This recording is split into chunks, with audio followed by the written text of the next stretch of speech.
Hello, my loves. This vlog is about enjoying the process of creating an artwork and trying and drawing in inspiration from all around you, having a sketchbook practice and not getting fixated with the outcome. And I've got to say this, hit subscribe, hit the button, my loves, and comment and like this video, and stay snug, you all.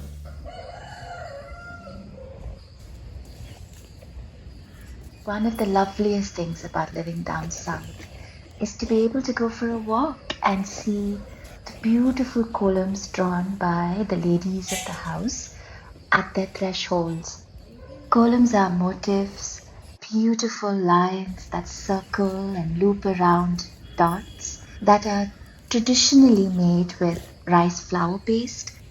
The origins of kolam are from Tamil Nadu. In olden times, columns were drawn using coarse rice flour, and these were not just decorations. This was also food, so that the ants did not have to walk too far, and food for small birds to come and peck away. The columns would be washed away by rain, walked on through the day, and they'd disappear, and every morning they'd be drawn again.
I've noticed this about my work with children is children just are so spontaneous and so amazingly creative that they just create something on paper. There's no planning, there's no process work. They just draw spontaneously, right, on paper. And once they've done it, it's done. and then they don't want to go back to it, and they don't think of redrawing it or getting better at it or figuring out process. Whereas what I what I want to talk to them today when I go is I actually want to tell them about how important it is to experiment first, explore first, uh, have a sketchbook practice where you try scribbles, you try color palettes, you try combining things, and then you take it forward into, let's say, an artwork.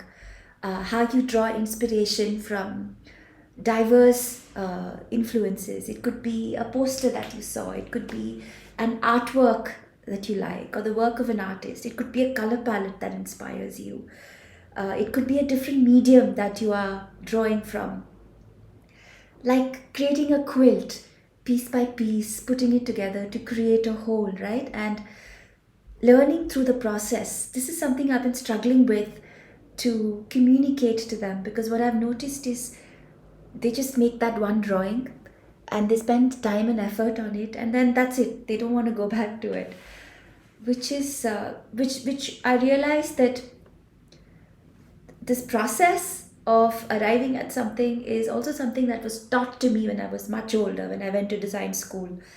uh, and maybe before that, before I was taught this process, this is how I drew too. Just make that drawing, it's a success or a failure, and it's done. So that's what I'm hoping to do today at school when I meet the kids. I am carrying my sketchbook where, for instance, the kind of planning and thought that went into the new bird series that I've been working on. I want to show them that spontaneity is beautiful, but um, but not at the cost of learning and enjoying the process, and then feeling uh, encumbered by the outcome not being what you wanted it to be, right? So, for instance, this little American goldfinch on the thistle was an idea I worked on several months back. But then I continued to work with that idea and tried to see how I could combine it with the new series that I was working on, which eventually became the artwork that you see in this video that I'm working on, right? Which is this one. So I'm hoping to show the kids all of this in the hope that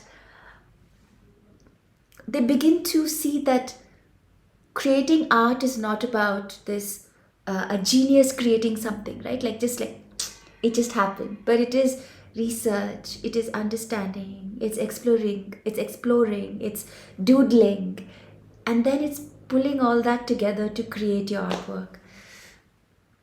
I will update you on how my session today goes.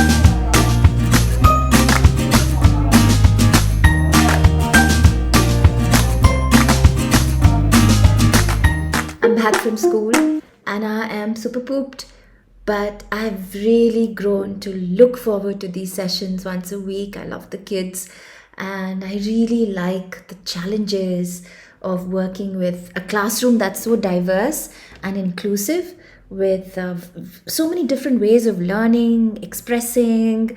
So that's what I get really excited about. So, like I planned to, I showed them all my work, the sketchbook process, and spoke to the kids about drawing in influences from life around you, staying alive to simple things that are around you. For instance, the little dots and dashes that make up those beautiful columns that you saw the ladies make at the threshold, and then picking up those dots and dashes and using that as a motif in the new sparrow artwork series that I was working on. So I showed them the whole process work, and they